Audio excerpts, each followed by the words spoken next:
चाणक्य आज अगर जिंदा होते तो वो भी चौंक जाते।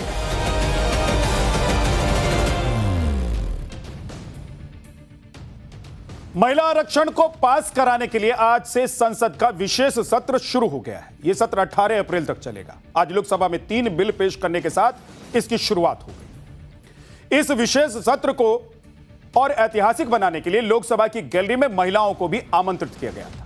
आज पूरे देश की नजर संसद पर थी, क्योंकि आज संसद में पीएम मोदी ने उस काम को पूरा करने की शुरुआत कर दी जो करीब 3 दशकों से लटका हुआ था। महिला आरक्षण बिल से सिर्फ महिलाओं को ही 33% आरक्षण नहीं मिलेगा, बल्कि पूरे देश में सीटों की संख्या भी बढ़ जाएगी। इसीलिए पूरे देश की नजर आज संसद पर टिकी रही। हर कोई जानना चाहता था कि उसके राज्य में, उसके इलाके में कितनी कितनी सीटें बढ़ेंगी, कितने सांसद विधायक बढ़ जाएंगे। आज महिला आरक्षण को लागू करने से जुड़े 3 बिल संसद में पेश हुए। ये बिल क्या है, संसद में क्या क्या हुआ, आपको एक एक करके बताऊंगा। लेकिन पहले बात पीएम मोदी के आज के सबसे अहम बयान की। परिसीमन पर नॉर्थ वर्सेस साउथ के मुद्दे को हवा देने वाले इंडी गठबंधन की पीएम मोदी ने आज क्लास लगाई। उन्होंने साफ कहा कि यह बवंडर राजनीतिक फायदे के लिए किया जा रहा है और पीएम मोदी ने भरोसा दिया कि किसी राज्य के साथ भेदभाव नहीं होगा। इस पर विपक्ष की तरफ से कहा गया कि क्या गारंटी है इसकी, तो पीएम मोदी ने कहा कि गारंटी भी ले लो। सुनिए पीएम मोदी ने क्या कहा। सिर्फ राजनीतिक लाभ लेने के लिए जो बवंडर खड़ा किया जा रहा है, मैं आज बड़ी जिम्मेवारी के साथ इस सदन में इस पवित्र जगह से कहना चाहता हूं, चाहे दक्षिण हो, उत्तर हो, पूर्व हो, पश्चिम हो, छोटे राज्य हो, बड़े राज्य हो, मैं आज एक जिम्मेवारी से कहना चाहता हूं कि निर्णय प्रक्रिया किसी के साथ भी भेदभाव नहीं करेगी। ये निर्णय प्रक्रिया किसी के साथ अन्याय नहीं करेगी।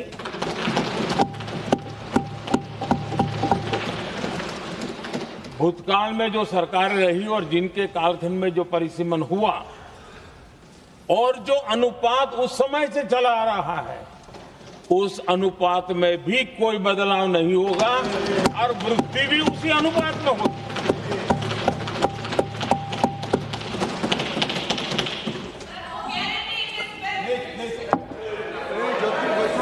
अगर गारंटी शब्द चाहिए तो मैं गारंटी शब्द उपयोग करता हूं। वादा की बात करते हो तो मैं वादा शब्द उपयोग करता हूं। अगर तमिल में कोई अच्छा शब्द हो तो वो भी मैं बोलने के लिए तैयार हूं। क्योंकि जब नियत साफ है तो फिर शब्दों का खेल करने की हमें जरूरत नहीं है जी।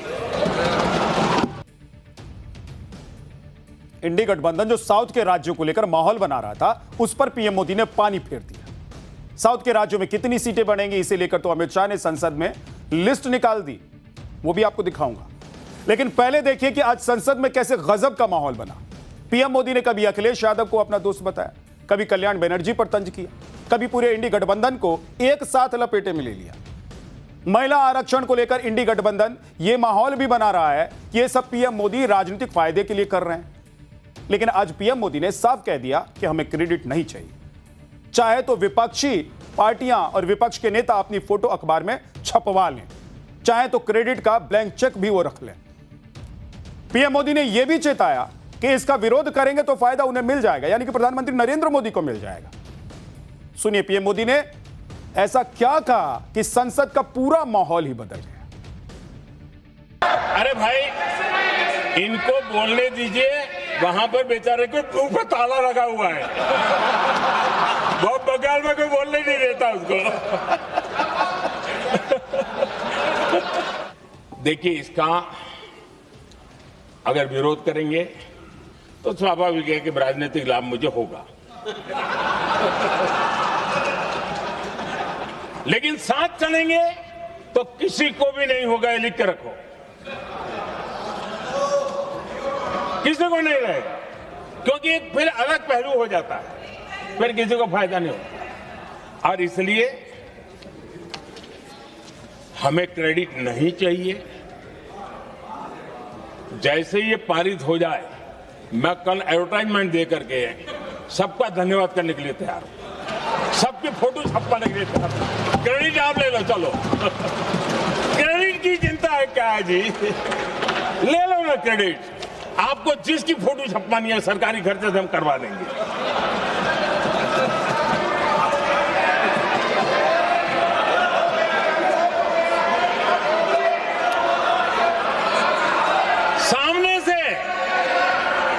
सामने से क्रेडिट का ब्लैंक चेक आपको दे रहा हूं। क्रेडिट लेने की बात पर प्रधानमंत्री नरेंद्र मोदी ने पूरे विपक्ष को खुल्लम खुल्ला ऑफर दे दिया और कह दिया कि फोटो छपवानी है तो बता दीजिए, छपवा देंगे। लेकिन पीएम मोदी ने आज विपक्षी पार्टियों को चेतावनी भी दी कि वो किसी भ्रम में ना रहें, अब कोई बहानेबाजी नहीं चलेगी। सुनिए पीएम मोदी ने क्यों कहा कि 3 दशक से चल रहा खेल अब नहीं चलेगा। मैं आज सदन के सभी साथियों को यह भी कहना चाहता हूं कि साथियों, हम भ्रम में न रहे,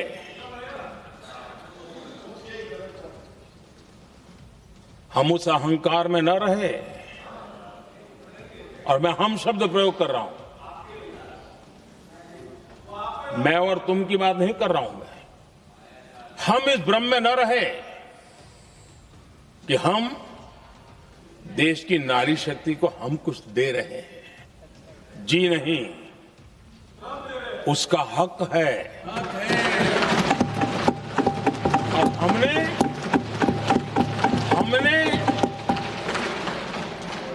कई दशकों से उसको रोका हुआ है। आज उसका प्रायश्चित करके हमें उस पाप में से मुक्ति पाने का यह अवसर है।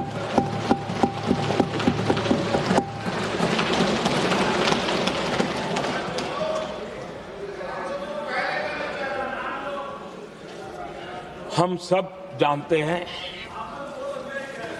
हर एक ने कैसे चालाकी की, हर बार चतुराई की।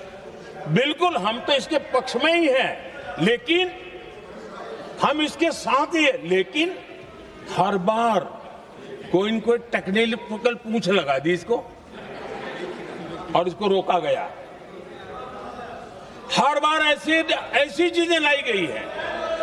हिम्मत नहीं है कि हम 33% महिलाओं के आरक्षण का विरोध कर पाए। वो तो जमाना। कई पार्टियां महिला आरक्षण बिल का विरोध कर रही हैं। डीएमके के सांसद विरोध करने के लिए काले कपड़े पहनकर आ गए थे। ऐसे में पीएम मोदी ने काले कपड़ों पर भी तंज कस दिया। उन्होंने डीएमके सांसदों की ओर इशारा करते हुए कहा कि शुभ काम में नजर न लग जाए, इसके लिए काला टीका लगाना जरूरी होता है। तो वहीं प्रियंका वाड्रा ने भी चुटकी लेते हुए कहा कि शुभ काम भी हो जाएगा और काला टीका भी काम आ जाएगा। सुनिए संसद में पीएम मोदी और प्रियंका गांधी ने क्या क्या कहा।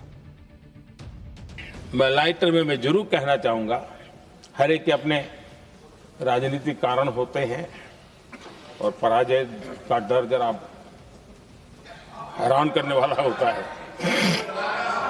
लेकिन अपने यहाँ जब कोई भी शुभ काम होता है उसको नजर न लग जाए, इसलिए काला टीका लगाने की परंपरा है। मैं आपका धन्यवाद करता हूं काला टीका लगाने के लिए। बहुत बहुत धन्यवाद। इसी में से एससी एसटी का जो दर्जा है, एससी एसटी में महिलाओं का आरक्षण 33% हो जाए, 1/3 आरक्षण हो जाए, ओबीसी का भी उचित आरक्षण हो जाए, आज पारित हो सकता है।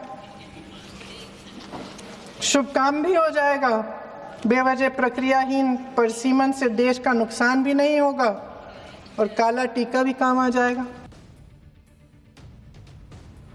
इस सियासी वार पलटवार के बीच आज गृह मंत्री अमित शाह ने विपक्ष के सबसे बड़े आरोप का कंप्लीट जवाब दिया। 2 दिन से विपक्ष यह आरोप लगा रहा है कि महिला आरक्षण को लागू करने के लिए जो परिसीमन होगा उसमें मोदी सरकार नॉर्थ के राज्यों की सीटें बढ़ाकर सियासी फायदा ले लेगी और साउथ के राज्यों को नुकसान हो जाएगा। लेकिन आज गृह मंत्री अमित शाह ने एक बार फिर से एक एक करके बता दिया कि दक्षिण के राज्यों में कितनी सीटें बढ़ेंगी। गृह मंत्री अमित शाह ने कहा कि तमिलनाडु की सीटें बढ़कर 39 से 59 हो जाएंगी, कर्नाटक की सीटें 28 से 42 हो जाएंगी, तेलंगाना की सीटें 17 से 26 हो जाएंगी, केरल की सीटें 20 से 30 हो जाएंगी, आंध्र प्रदेश की सीटें 25 से 38 हो जाएंगी, इसका मतलब यह है कि हर राज्य में लोकसभा की सीटें 50% बढ़ेगी, विधानसभा की सीटें भी ऐसे ही बढ़ेंगी। सुनिए अमित शाह ने और क्या कहा, फिर आपको बताऊंगा कि इस 50% वाले फॉर्मूले के विरोध में विपक्ष का तर्क क्या है। कर्नाटक राज्य में 543 के सदन में अभी 28 सीटें और सदन की 543 सीटों की संख्या के 5.15% कर्नाटक के सांसद यहां पर आते हैं। ये बिल पारित होने के बाद, संविधान संशोधन होने के बाद कर्नाटक की संख्या हो जाएगी 28 से बढ़कर 42 और प्रतिशत लोकसभा में 816 में हो जाएगा 5.14। तो जरा भी नुकसान कर्नाटक को नहीं है। तेलंगाना में 17 सीटें हैं अभी और उनकी शक्ति 543 के सदन में प्रतिशत 3.13 है। अब उसमें 50% की वृद्धि होगी और सीटें हो जाएगी 26 और 3.13 की जगह 3.18% उनकी क्षमता। मान्यवर, अभी 39 सांसद तमिलनाडु राज्य से चुनकर यहां आते हैं और 543 के सदन में उसके प्रतिशत है 7.18% और अब 50% वृद्धि के बाद सांसद लगभग हो जाएंगे 59 और इनकी नए सदन में 816 के सदन में प्रतिशत में संख्या हो जाएगी 7.23।